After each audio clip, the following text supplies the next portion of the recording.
recomanar, no prohibir-ho, però recomanar no viatjar-hi. Des de la Generalitat tampoc en aquell moment parlaven de la necessitat de prohibir això.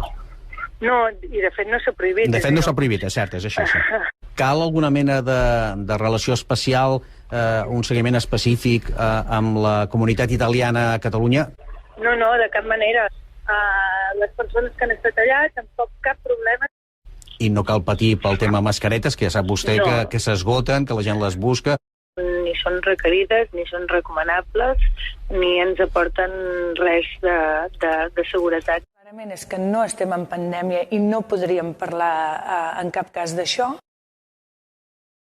A Catalunya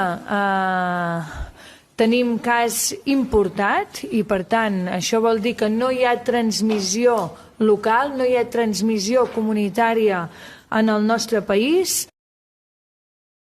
Aquesta tarda hem sabut que la Comunitat de Madrid, també Vitòria, a Euskadi, tancaran guarderies, escoles, universitats durant 15 dies.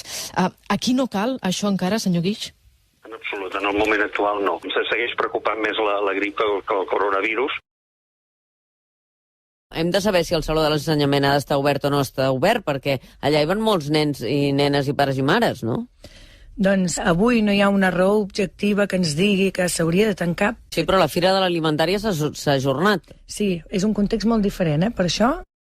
Consellera, conferències, actes on s'ajunten 100, 200, 300 persones. Aquí es donaran indicacions o no? De moment encara no. 200 persones, 1.000 persones, per tant, trobades normals, controlades, que podria seguir bé els contactes. De moment no hi ha cap recomanació. Si jo per Setmana Santa em moc d'Igualada i vaig a donar un vol per Vilanova i la Geltrú o pel que sigui, doncs no estic comportant cap risc ni res. Per tant, aquí a Catalunya encara no estem en una zona de risc.